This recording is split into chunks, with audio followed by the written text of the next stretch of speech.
ಇವತ್ತು ನಾನು ಸ್ಟಾರ್ಟ್ ಮಾಡ್ತಾ ಇದ್ದೀನಿ ಅಜಿಯಾಂಗ್ loop journey.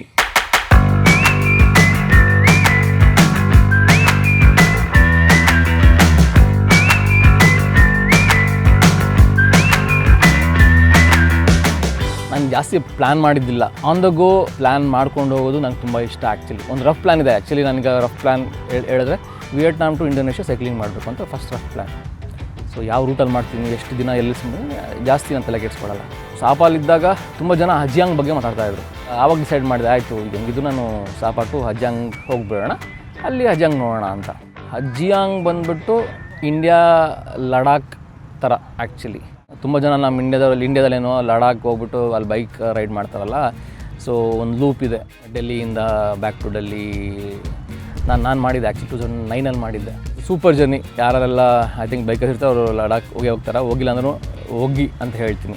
Is very accessible, very big thing actually. So ಅದೇ ರೀತಿ ಇಲ್ಲಿ ಅಜಿಯಾಂಗ್ ಲೂಪ್ ಅಂತ.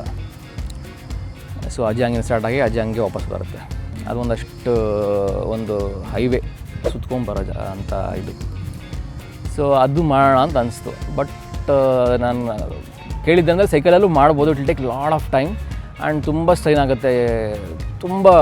ತುಂಬ ಏರು. ನಾರ್ತ್ ವಿಯೆಟ್ನಾಮಲ್ಲಿ ನೋಡಿದ್ನೋ ಅದರಲ್ಲಿ ಒಂದು 4ರಷ್ಟು ಜಾಸ್ತಿ ಇರುತ್ತೆ, 5ರಷ್ಟು ಜಾಸ್ತಿ ಇರುತ್ತೆ ಏರು ಅಂತ ಹೇಳಿದ್ರು. ಅಂದ್ಕೊಂಡೆ ಓಕೆ ಸಾಕು, ನಾನೀಗ ಸಾಪಾ ಟು ಅಜಿಯಾಂಗ್ ಮಾಡಿದ್ದು ಸರಿ. ಈ ಸರಿ ಆಪ್ಷನ್ಸ್ ನೋಡೋಣ, ಬೇರೆ ಆಪ್ಷನ್ಸ್ ಅಂದಾಗ ಬೈಕು ಹೋಗೋಣ ಅಂದ್ಕೊಂಡೆ. ಸೊ ಬೈಕಲ್ಲಿ ನಾನು ಕೇಳಿದ್ದಕ್ಕೆ ನಿಮಗೆ ಇಂಟರ್ನ್ಯಾಷನಲ್ ಡ್ರೈವಿಂಗ್ ಲೈಸೆನ್ಸ್ ಇಲ್ಲ, ಸೊ ಬೈಕ್ ಕೊಡೋಲ್ಲ ಅಂತ ಹೇಳಿದ್ರು. ನಾನು ಮಗಂದು ಏನಪ್ಪ ಇದು ಅಂತ ಅಂದ್ಕೊಂಡೆ. ಸೊ ಮತ್ತು ಶಾಬಾಸ್ ನೊಮ್ಯಾಡ್ ಅವರಿದ್ದಾರಲ್ಲ, ಅವ್ರನ್ನ ಕೇಳಿದೆ. ಅವ್ರು ಹೇಳಿದರೆ ನೀನು ಮಾಪಿ ಟ್ರಾವೆಲ್ಸ್ ಹೋಗ್ತಿಲ್ಲ, ಅವ್ರನ್ನ ಕೇಳು, 50cc ಬೈಕ್ ಕೊಡ್ತಾರೆ, ಇಲ್ಲ ನೀವು ಪಿಲಿಯನ್ ರೈಡರ್ ಥರ ಹೋಗ್ಬೋದು ಅಂತ. ನಂಗೆ ಪಿಲಿಯನ್ ರೈಡರ್ ಥರ ಹೋಗಿ ಅಷ್ಟು ಮಜಾ ಇಲ್ಲ, ಸೋಲೋನೇ ನಾವು.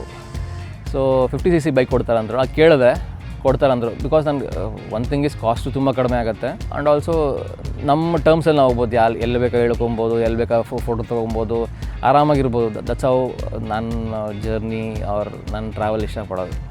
ನಾನು ಮಾತಾಡಿದ್ದೆ, ಅವ್ರು ಓಕೆ ಕೊಡ್ತೀನಿ ಅಂತ ಹೇಳಿದ್ರು.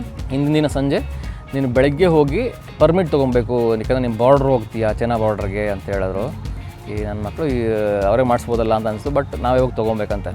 ಸೊ ಬೆಳಗ್ಗೆ ಒಂದು 7:30-8 ಗಂಟೆಗೆ ಅಲ್ಲಿ ಆಫೀಸ್ಗೆ ಹೋಗಿ ಪರ್ಮಿಟ್ ತೊಗೊಂಡು ಒಂದು 1 hour ಅನಿಸುತ್ತೆ ಅಷ್ಟೇ. ಈಗ ಒಂದು ಸ್ವಲ್ಪ ಅಲ್ಲಿ ನನ್ನ ಡೀಟೇಲ್ಸ್ ಕೊಟ್ಬಿಟ್ಟು ಕೂತ್ಕೊಂಡಿದ್ದೆ.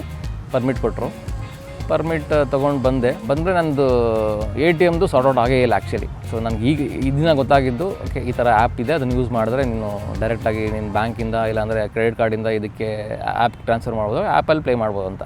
ಹೆಂಗೋ ಸಾರ್ಟ್ ಔಟ್ ಮಾಡಿ ನಾನು ಹೊರಟಿದ್ದೆ. 1:30-2 ಗಂಟೆ ಆಗಿಬಿಡ್ತು. ಅಜಿಯಾಂಗ್ ಬೈಕ್ ತೊಗೊಂಡು ಸ್ವಲ್ಪ ಬೈಕ್ ಬಗ್ಗೆ ತಿಳ್ಕೊಂಡೆ. ಇನ್ನು 50cc ಅಲ್ವಾ, ಹಿಂಗೆ ಗೇರೆಲ್ಲ ಉಲ್ಟಾ. ನನ್ನ ಬುಲೆಟ್ ಥರಲ್ಲ, ಗೇರೆಲ್ಲ ಉಲ್ಟಾ, ಮತ್ತು ಓಡಿಸೋದು ರೈಟಲ್ಲಿ ಓಡಿಸ್ಬೇಕು. ಸ್ವಲ್ಪ ಯೂಸ್ ಟು ಆಗಿದ್ದೆ ಬೈಸೈಕಲ್ ಓಡಿಸಿ. ಜೈ ಅಂತ ಹೇಳಿ ಅಲ್ಲಿಂದ ಹೊರಟೆ. ಸ್ಟಾರ್ಟಿಂಗು ಚೆನ್ನಾಗಿತ್ತು, ಡಿಫ್ರೆಂಟ್ ಬೆಟ್ಟಗಳು ಸಖತ್ತಾಗಿ ಅನಿಸ್ತು. ಹೋಗ್ತಾ ಆ್ಯಕ್ಚುಲಿ ವ್ಯೂಸ್ ಒಂದಕ್ಕಿಂತ ಒಂದು ಜಾಗ ಸಖತ್ತಾಗಿ ಕಾಣಿಸ್ತು. ಎಲ್ಲ ಕಡೆ ಏನಂದರೆ ಇಲ್ಲಿ ಕೆಫೆಸ್ ಹಾಕ್ಕೊಂಡಿದ್ದಾರೆ. ಒಳ್ಳೆ ವ್ಯೂ ಪಾಯಿಂಟ್ ಅಂದರೆ ಒಂದು ಕೆಫೆ ಹಾಕಿರ್ತಾರೆ, ನೀನು ಅಲ್ಲೇನೋ ತೊಗೊಂಡು ತಿನ್ಬೋದು, ತಿಂದಿಲ್ಲ ಅಂದ್ರೂ ಹೋಗಿ ಅಲ್ಲಿ ಫೋಟೋ ತೊಗೊಬೋದು. Whatever you can do. ಸಂಜೆ ಆಗ್ತಾ ಇದ್ದಂಗೆ ಇನ್ನೂ ಸಖತ್ ಅಂದರೆ ವ್ಯೂಸ್ದು ಪೀಕ್ ಆಗಿಬಿಡ್ತು. ಅಂದರೆ ಸಖತ್ತಾಗಿ ಅನಿಸ್ತು. ಬಟ್ ಏನಂತ ಮಿಸ್ಟ್ ಇತ್ತು, ನಾನು ಡ್ರೋನ್ ಆರಿಸ್ಬೇಕಾ ಬೇಡವಾ, ಸೇವ್ ಮಾಡ್ಕೊಳ್ಳೋಣ ಅಂತ ನಾನು ಸುಮ್ಮನೆ ಹಂಗೆ ವೆಯ್ಟ್ ಮಾಡ್ತಾನೇ ಇದ್ದೆ. ಸೊ ಡ್ರೋನ್ ಆರಿಸೇ ಇಲ್ಲ ಫಸ್ಟ್ ದಿನ. ಸೊ ನೆಕ್ಸ್ಟ್ ದಿನ ಆರಿಸೋಣ ಅಂತ. ಸೊ ಮಧ್ಯದಲ್ಲಿ ಚಿಕ್ಕ ಬ್ರೇಕ್ಸು, ಇಲ್ಲಿನ ಲೋಕಲ್ ಫುಡ್ ತಿನ್ನೋದಕ್ಕೆ ಟ್ರೈ ಮಾಡ್ತಾನೆ ಇದ್ದೆ. ಏನೋ ಒಂದು ಬಾಸುಂದಿ ಥರ ಒಂದಿತ್ತು ಸ್ವೀಟು, ಅದು ಟ್ರೈ ಮಾಡಿದೆ. ಎನ್ಮಿನ್ ಅಂತ ಜಾಗ, ಅಲ್ಲಿ ಹೋಗಿ ಉಳ್ಕೊಬೇಕು ಅಂತ ನಮ್ಮ ಕುಂಫು ಮಾಸ್ಟರ್ ಹೇಳಿದ್ದ. ಸೊ ಅದು ನಂಗೆ ಕರೆಕ್ಟಾಗಿ ಅನ್ನಿಸ್ತು. ಒಂದು 100 ಕಿಲೋಮೀಟ್ರ್ ಇತ್ತು. ನಾನು 50cc ಆ್ಯಕ್ಚುಲಿ ಬೈಕು 40 ಮೇಲೆ ಹೋಗೋದೇ ಇಲ್ಲ. ನಿನಗೆ ಎಷ್ಟು ಆಕ್ಸಿಡೆಂಟ್ ಕೊಟ್ಟರು 40 ಮೇಲೆ ಹೋಗೋದೇ ಇಲ್ಲ. ಒಂದು ಸರಿ ತುಂಬ ಅಪ್ಪಿದ್ರೆ ನೀನು ಫಸ್ಟ್ ಗೇರಲ್ಲೇ ಓಡಿಸ್ಬೇಕು. ಸೊ ಓಕೆ, ನಮ್ಮ ಪರ್ಪಸ್ ಸಾಲ್ವ್ ಆಗ್ತಾಯಿತ್ತು. 6 ಗಂಟೆಗೆ ಎನ್ಮಿನ್ ಹತ್ರ ಬರ್ತಾಯಿದ್ದೆ. ಇನ್ನೇನು ಮಳೆ ಸ್ಟಾರ್ಟ್ ಆಯಿತು, ಜಸ್ಟು ಅನಿತಾಯಿತು. ಹೋಗಿ ಅಲ್ಲಿ ಒಂದು ಹೋಟ್ಲ್ ನೋಡಿದೆ, ಹೋಮ್ ಸ್ಟೇ ಕೇಳಿದೆ. ಗೂಗಲ್ ಟ್ರಾನ್ಸ್ಲೇಟಲ್ಲಿ ಕೇಳಿದೆ, ಓಕೆ ಅಂತ ಹೇಳಿದ್ರು. ಅಲ್ಲಿ ಉಳ್ಕೊಂಡೆ. ಮಳೆ ಜೋರು ಆಯಿತು. ಸೂಪರಪ್ಪ, ಸೇವ್ಡ್ ಅಂದ್ಬಿಟ್ಟು ಮತ್ತು ಅಲ್ಲೇ ಅವ್ರನ್ನ ಕೇಳಿ ಊಟ ಎಲ್ಲಿ ಸಿಗುತ್ತೆ ಅಂತ ಹೇಳ್ಬಿಟ್ಟು ಹತ್ರದಲ್ಲಿ ಹೇಳಿದ್ರು ಒಂದು ಹೋಟ್ಲಿದೆ ಅಂತ. ಅಲ್ಲಿ ಹೋಟ್ಲ್ ಹೋಗ್ಬಿಟ್ಟು ತಿನ್ನೋಣ ಅಂತ ನೋಡಿದೆ. ಅವನಿಗೆ ನನಗೆ ಸ್ವಲ್ಪ ಗೊತ್ತಾಗಿತ್ತಲ್ಲ, ಅನ್ನ ಒಂದು 2-3 ದಿನದಿಂದ ಸರಿಯಾಗಿ ತಿಂದಿರಲಿಲ್ಲ. ಅನ್ನ ಅನ್ನೋದಕ್ಕಿಂತ ನಾನು ನಮ್ಮ ಇಂಡಿಯನ್ ಇದೇನು ತಿಂದಿರಲಿಲ್ಲಲ್ಲ. ಸೊ ಅವ್ನು ಹೋಗ್ಬಿಟ್ಟು ಕೇಳಿದೆ, ನಾನಪ್ಪ ತೋಫು ತಿಂತೀನಿ, ಎಗ್ ಫ್ರೈಡ್ ರೈಸ್ ಅಂತ ಹೇಳ್ಬಿಟ್ಟಿದ್ದೀನಿ, ಹಿಂಗೆ ಮಾಡ್ತಾರೆ ನೋಡಬೇಕು, ತುಂಬ ಡೌಟಲ್ಲಿ ಮಾಡಲಿ ನೋಡೋಣ, ಟ್ರೈ ಮಾಡೋಣ ಅಂದ್ಬಿಟ್ಟು ಅವ್ನು ಫುಲ್ಗೆ ಎಕ್ಸ್ಪ್ಲೇನ್ ಮಾಡಿ ಸ್ಪೈಸಿ ಮಾಡಿ ಅಂತೇಳಿ ಎಗ್ ಫ್ರೈಡ್ ರೈಸ್ ಅಂತ ಹೇಳಿದ್ದೀನಿ. ನೋಡುವ, ನನ್ನ ಮಗನ ನೋಡಿದ್ರೆ ಸ್ಟೈಲಿಶಾಗಿ ಮಾಡ್ತಾನೆ. ಈ ಮೂವೀಸಲ್ಲಿ ನೋಡ್ತೀವಲ್ಲ ಸಿಗರೇಟ್ ಇಟ್ಕೊಂಡು ಮಾಡೋದು, ಆ ಥರ ಮಾಡ್ತಿದ್ದ. ಸಕ್ಕತ್ತಾಗಿ ಮಾಡಿದ್ದ ಊಟ. ನನಗೆ ಆ್ಯಕ್ಚುಲಿ ತಿನ್ನೋಕ್ಕಾಗಿಲ್ಲ ಅಷ್ಟೇ, ತೋಫು ಎಲ್ಲ ಬಿಟ್ಬಿಟ್ಟೆ. ರೈಸಲ್ಲಿ ತಿಂದ, ಮತ್ತು ಸೂಪ್ ಕುಡಿದೆ. It was very good. ಅಜ್ಜಂಗ್ದು ಫಸ್ಟ್ ಡೇ ವಾಸ್, ಅರ್ಧ ದಿನ ಮಾಡಿದ್ರು ವಾಸ್ ವೆರಿ ಸ್ಯಾಟಿಸ್ಫೈಯಿಂಗ್ ಅಂತ ಅನಿಸ್ತು. ನನಗೆ ಆ್ಯಕ್ಚುಲಿ ನಮ್ಮ ಲಡಾಖೇ ನೆನಪಾಯಿತು. ಬಿಕಾಸ್ ವ್ಯೂಸ್ ಚೇಂಜ್ ಆಗ್ತಾ ಹೋಗುತ್ತೆ, ಚೆನ್ನಾಗಿತ್ತು. ಹಳ್ಳಿಗಳಲ್ಲಿ ಮಧ್ಯ ಹೋಗುತ್ತೆ. ನಾವು ಮೂವೀಸಲ್ಲಿ ನೋಡ್ತೀವಲ್ಲ, ಬೆಟ್ಟಗಳು ಆದಮೇಲೆ ಒಂದು ಹಳ್ಳಿ, ಸೂಪರಾಗಿತ್ತು. ಸೊ ನೆಕ್ಸ್ಟ್ ದಿನ ಅಗೇನ್ ಬೇಗ ಎದ್ದು ಹೊರಡಬೇಕು. ಸೊ ಲೈಟಾಗಿ ಮಳೆ ಹನಿತಾ ಇತ್ತು, ಬಟ್ ಆದ್ರೂ ನೆಕ್ಸ್ಟ್ ದಿನ ಬೆಳಗ್ಗೆ ಎದ್ದು ಹೊರಟೆ. ನೆಕ್ಸ್ಟ್ ದಿನ ಬೆಳಗ್ಗೆ ಇನ್ನೂ ಸಕ್ಕತ್ತಾಗಿರೋ ವ್ಯೂಸ್, ಬಿಕಾಸ್ ಆ ವೆದರ್ಗೆ, ಆ ಒಂದು ಇದಕ್ಕೆಲ್ಲ ಸಕ್ಕತ್ತಾಗಿ ಅನಿಸ್ತು. ಕೆಲವು ಡ್ರೋನ್ ಶಾಟ್ಸ್ ಎಲ್ಲ ತೊಗೊಂಡಿದ್ದೀನಿ. ಮೋಡ ಇರೋದು, ಮಂಜಿರೋದು, ಬೆಟ್ಟಗಳು, ಹಳ್ಳಿ, ಬ್ರಿಲಿಯಂಟ್, ಮೈಂಡ್ ಬ್ಲೋಯಿಂಗ್, ಸಕ್ಕತ್ತಾಗಿತ್ತು.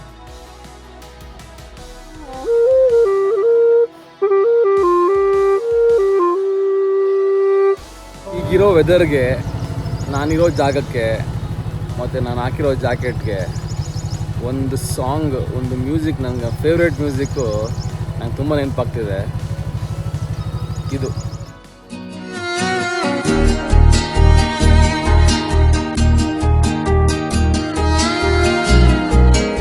ಅಲ್ಲಿಂದ ಹೋಗ್ತಾ ಒಂದು ಪಾಯಿಂಟಲ್ಲಿ ರೆಸ್ಟ್ ಮಾಡ್ತಾಯಿದ್ದೆ. ಅಲ್ಲೊಬ್ಬ ಸರಿಯಾಗಿ ಬಾಡಿ ಇತ್ತು, ವರ್ಲ್ಡ್ ಟ್ರೈಬಲ್ ಇಟ್ಕೊಂಡು ಏನೋ ಶೂಟ್ ಮಾಡ್ತಾ ಇದ್ದ. ಏನೋ ಕ್ರಿಯೇಟಿವ್ ಇದನ್ನಲ್ಲ ಇವನು ಅಂದ್ಬಿಟ್ಟು ನಾನು ಅಲ್ಲಿ ಸ್ವಲ್ಪ ಸುತ್ಕೊಂಡು ಬಂದರೆ ಇನ್ನೂ ತೆಗಿತಾ ಇದ್ದೆ. ಏನು ಮಾಡ್ತಿದ್ದೆ ಗುರು ಅಂತ ಕೇಳಿದ್ರೆ ಅವನು ಒಂದು ರೈಡರ್ಸ್ ಒಂದು ಶಾರ್ಟ್ ತೊಗೊತಾ ಇದ್ದೀನಿ ಅಂತ ಹೇಳ್ದ. ಸೊ ಹಂಗೆ ಪರಿಚಯ ಮಾಡಿಕೊಂಡೆ. ಅವನ ಹತ್ರ ಮಾತಾಡ್ತಾ ಅವನು ಅಮೀರ್ ಖಾನ್ ದೊಡ್ಡ ಫ್ಯಾನ್ ಅಂತೆ, ಐಡಲ್ ಅಂತೆ. ಅಮೀರ್ ಖಾನೇ ಅವನ ಐಡಲ್ ಅಂತೆ. ಇಂಡಿಯಾಗೂ ಬಂದಿದ್ದಾನೆ. ಬನ್ನಿ ಅವನ ಹತ್ರ ಮಾತಾಡ್ಸೋಣ ಸ್ವಲ್ಪ. Telling about your favourite actor, your idol. I'm an actor. You are an actor? Yeah. In Vietnam? In Vietnam. Oh, nice. You know what? For your surprise, Yeah. I am a film director. Oh, you are a film director. Yes. Oh, nice to meet you. Nice to meet you. Welcome to Vietnam. Thank you so much. ಅವನು ತುಂಬ ಖುಷಿ ಆಗ್ಬಿಟ್ಟ. India ಅಂದ ತಕ್ಷಣ ತುಂಬ ಖುಷಿ ಆಗ್ಬಿಟ್ಟ. ಮಾತಾಡ್ದ ಅವನು. ಇಂಡಿಯಾಗೂ ಬಂದಿದ್ದಾನೆ, ಚೆನ್ನೈ ಅಲ್ಲೆಲ್ಲ ಸುತ್ತಿದ್ದಾನೆ. ಆ್ಯಕ್ಚುಲಿ ತುಂಬ ಖುಷಿ ಆಯಿತು ಅವ್ನು ಮೀಟ್ ಮಾಡಿ. ನಮಗೇನಾದರೂ ಇಂಡಿಯಾದಲ್ಲಿ ವಿಯೆಟ್ನಾಮೀಸ್ ವಿಲನ್ ಬೇಕು, ಇಲ್ಲಾಂದರೆ ಏನಾದರೂ ಒಂದು ಕ್ಯಾರೆಕ್ಟರ್ ಇದೆ, ನಮ್ಮನ್ನ ಕರಿಬೋದು. ಸೊ ಅಲ್ಲಿಂದ ಅವ್ನು ಹೇಳ್ದ, ಇನ್ನು ಸ್ವಲ್ಪ ದೂರದಲ್ಲಿ ಒಂದು ಪ್ಯಾಲೇಸ್ ಇದೆ, ಪ್ಯಾಲೇಸ್ ಹೋಗಿ ನೋಡು ಅಂತ. ಸೊ ಆ ಪ್ಯಾಲೇಸ್ ಹತ್ರ ಹೊರಟೆ ನಾನು. ಅವ್ನು ಹೇಳಿದ್ದ ಪ್ಯಾಲೇಸಲ್ಲಿ ಶೂಟಿಂಗ್ ನಡೀತಾ ಇರುತ್ತೆ, ನಂದು ಬ್ರೇಕ್ ಇವತ್ತು ಅಂತ ಹೇಳಿದ್ದ. ಸೊ ಅಲ್ಲಿ ಹೋದೆ. ಈ ಕೂರ್ಗ್ ಕಡೆ ಎಲ್ಲ ಪ್ಯಾಲೇಸ್ ಥರ ಇರುತ್ತಲ್ಲ, ಆ ಥರ ಒಂದು ಪ್ಯಾಲೇಸ್ ಅನಿಸ್ತು. ತುಂಬ ಮೈಸೂರು ಥರ ಪ್ಯಾಲೇಸ್ ಅಲ್ಲ, ಒಂದು ಬೇರೆ ಥರ structured, wooden structured palace. Was decent good. But ನನಗೆ ಬೆಸ್ಟ್ ಪಾರ್ಟ್ ಅನಿಸಿದ್ದು, ನಮ್ಮ ಶೂಟಿಂಗ್ ನೋಡೋ ಒಂದು ಸೌಭಾಗ್ಯ ಸಿಕ್ತು. ಯಾಕೆಂದರೆ ಶೂಟಿಂಗ್ ಸೆಟ್ಟಲ್ಲೇ ಇದ್ದು, ಅಂದರೆ ದೊಡ್ಡ ಸೆಟ್ಟಲ್ಲಿ ಇದ್ದು ತುಂಬ ದಿನಗಳಾಗಿತ್ತು. ನಾನು ನೋಡಿದೆ.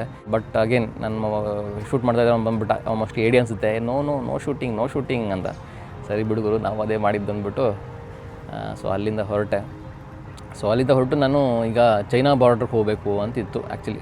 ಲುಂಗ್ಸು ಅಂತ, ಅದು ಬಂದ್ಬಿಟ್ಟು north most point of Vietnam. ಒಂದೊಳ್ಳೆ ವ್ಯೂಸು ರೈಡಿಂದ ಲುಂಗ್ಸೂಗೆ ಹೋದೆ. ಇಲ್ಲಿಂದ ಒಂದು 4 ಕಿಲೋಮೀಟ್ರ್ ಅಷ್ಟೇ ಚೈನಾ ಬಾರ್ಡ್ರ್. ಆ ಬಾರ್ಡ್ರ್ ಪಾಯಿಂಟ್ಗೆ ಬಿಡಲ್ಲಂತೆ. ಸೊ ಇದು ಒಂದು ನಾರ್ತ್ ಮೋಸ್ಟ್ ಪಾಯಿಂಟ್ ಅಂತ ಹೇಳ್ತಾರೆ. ದೊಡ್ಡ ಫ್ಲ್ಯಾಗ್ ಇತ್ತು, ಚೆನ್ನಾಗಿತ್ತು, ಮಜಾ ಇತ್ತು. ಹೋದೆ, ಒಂದಷ್ಟು ವೀಡಿಯೋಸು ಫೋಟೋಸು ತೊಗೊಂಡೆ, ಇಷ್ಟ ಆಯಿತು. ಸೊ ಅಲ್ಲಿಂದ ಮತ್ತೆ ವಾಪಸ್ ಅಗೇನ್ ಯಾವ ದಾರಿಯಲ್ಲಿ ಹೋಗಿದ್ನೋ ಅದೇ ದಾರಿಯಲ್ಲಿ ವಾಪಸ್ ಬರಬೇಕಾಗಿತ್ತು. ಚಿಕ್ಕವರಿದ್ದಾಗ ಬುಗುರಿ ಆಡಿದ ನೆನಪು. ಈಗ ಎಷ್ಟು ಜನ ಆಡ್ತಾವೆಲ್ಲ ಗೊತ್ತಿಲ್ಲ, ಮಕ್ಕಳಿಗೆ ಬುಗುರಿ ಕೊಡೋದೇ ಇಲ್ಲ. ಸೊ ಈ ಹಳ್ಳಿಯಲ್ಲಿ ಒಂದು ಬುಗುರಿ ಆಡ್ತಾ ಇದ್ದಾರೆ ಮಕ್ಕಳು. Come on, let's capture. ನೋಡಿ, ಇದು ಬುಗುರಿ. ಚೋ, ದಿಸ್ ಚೋ. ಓ ಮೈ ಗಾಡ್, ಚೋ.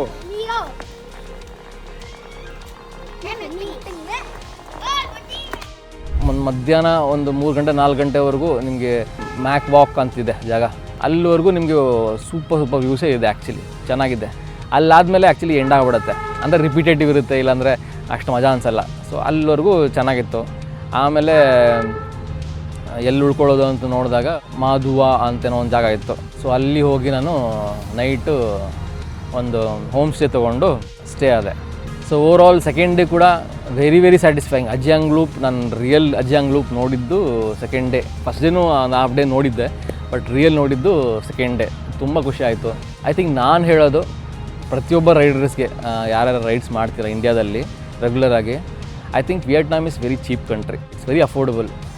ಇಲ್ಲಿಗೆ ಬಂದು ಒಂದು ಬೈಕ್ನ ಹೈರ್ ಮಾಡಿ ಇಂಟರ್ನ್ಯಾಷನಲ್ ಡ್ರೈವಿಂಗ್ ಲೈಸೆನ್ಸ್ ಮಾಡ್ಕೊಂಬಿಡಿ, ಮಾಡಿ ಇಲ್ಲಿ ಅಜಿಯಾಂಗ್ ಲೂಪ್ನ ಸುತ್ತಿ. ಯಾರಿಗೆ ಬೈಕ್ ಓಡ್ಸೋಕ್ಕಷ್ಟು ಇಷ್ಟ ಇಲ್ಲ, ಹಿಂದೆ ಕೂತ್ಕೊಂಡು ಆ ಒಂದು ಬ್ಯೂಟಿನ ಎಂಜಾಯ್ ಮಾಡೋಕ್ಕೆ, ಆ ಥ್ರಿಲ್ ಎಂಜಾಯ್ ಮಾಡೋಕ್ಕೆ ಇಷ್ಟ ಇರುತ್ತೆ, ಅವರೂ ಬನ್ನಿ.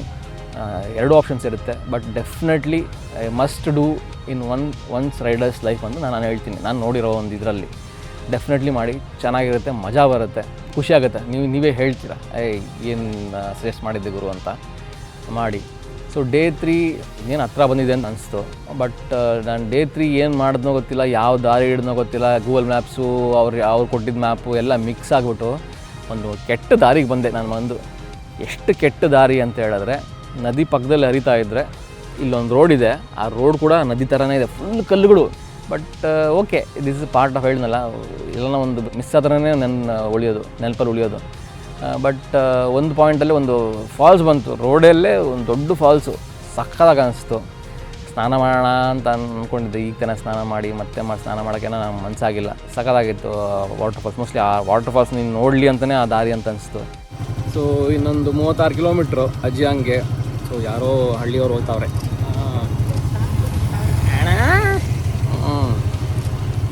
ಸೊ ಇನ್ನೊಂದು 36 ಕಿಲೋಮೀಟ್ರು, ಇನ್ನೊಂದು 2-3 ಅವರ್ಸ್ ರೋಡ್ ಹೆಂಗಿದ್ರು 2-3 ಅವರ್ಸ್ ರೀಚ್ ಆಗಿಬಿಡ್ತೀನಿ. ಅಂದರೆ ಒಂದು 12 ಗಂಟೆ 1 ಗಂಟೆಗೆ ರೀಚ್ ಆಗಬೇಕು. ರೈಡರ್ಸ್ ಕೂಡ ಜಾಸ್ತಿ ಇರಲಿಲ್ಲ ಅದೊಂದು, ಯಾಕಂದರೆ ಲೂಪಲ್ಲಿ ಅಂದರೆ ಒಂದೊಂದು 10 ನಿಮಿಷಕ್ಕೆ ಒಂದು 10 ಗಾಡಿಗಳು 20 ಜುಬ್ ಅಂತ ಹೋಗ್ತಾನೆ ಇರುತ್ತೆ.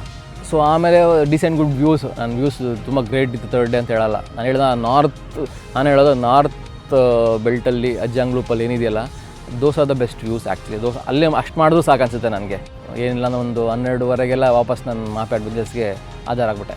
ಓವರಾಲ್ ಬೈಕು ಒಳ್ಳೆ ಸಾಥ್ ಕೊಡ್ತು, ಮೆಚ್ಚಬೇಕು. ವ್ಯೂಸು ಸೂಪರು, ಊಟ ಸೂಪರು, ಮನಸ್ಸಿಗೆ ಖುಷಿ ಆಯಿತು ಈ ಥರ ಒಂದು ರೈಡ್ ಮಾಡಿದೆ ಅಂತ. ನನ್ನ ಬುಲೆಟ್ ಇದ್ದರೆ ಸೂಪರ್ ಆಗಿರೋದು ಅನಿಸೋದು.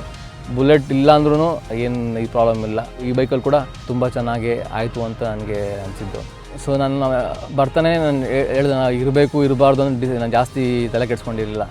ಸೊ ನಾನು ಅಲ್ಲೇ ಉಳ್ಕೊಬೇಕು ಇನ್ನೊಂದು ದಿನ ಅಂತ ಮುಂಚೆನೇ ನಾನು ಡಿಸೈಡ್ ಮಾಡಿರಲಿಲ್ಲ. ಸೊ ಬಂದ ತಕ್ಷಣ ಅನಿಸ್ತು ನನಗೆ ವಾಟ್ರೇ ಬೆಟ್ರು ಅಂತ. ಸೊ ಆ ದಿನವೇ ನಾನು ಅವ್ನು ಕೇಳಿದೆ ಬಸ್ ಬುಕ್ ಮಾಡ್ತೀಯಾ ಅಂತ, ನಮ್ಮ ಕುಂಫು ಮಾಸ್ಟರ್ನ. ಪಾಪ ಅವನು ಹುಡುಕಿ ಬಸ್ ಬುಕ್ ಮಾಡ್ದೆ. ಮಧ್ಯಾಹ್ನ 2 ಗಂಟೆಗೆ ಬಸ್ ಇತ್ತು. ಮತ್ತೆ ಎಲ್ಲ ಸೈಕಲ್ಗೆ ಲೋಡ್ ಮಾಡಿ ತುಳ್ಕೊಂಡು ಪಂಚರ್ ಮತ್ತೆ ಅಗೇನ್ ಬ್ಲೋ ಇಳಿದೋಗಿತ್ತು. ಮತ್ತೆ ಬ್ಲೋ ಓಡಿಸಿ ಮತ್ತೆ ಅಲ್ಲಿ ಹೊರಟೆ ಬಸ್ಸಿಗೆ. ನಾನು point to point, neck to ನೆಕ್ಕಲ್ಲಿ ಹೊರಟೆ, ಬಸ್ಗೆಲ್ಲ ಹಾಕಿದೆ, ಆರಾಮಾಗಿ ಮಲ್ಕೊಂಡೆ. ಸಂಜೆ ಒಂದು 8 ಗಂಟೆಗೆ ತಂದುಬಿಟ್ಟ. ಖುಷಿ ಆಯಿತು, ಹನುವಾಗಿ ಬಂದುಬಿಟ್ನಲ್ಲಪ್ಪ ಗುರು ವಾಪಸ್ಸು ಅಂತ.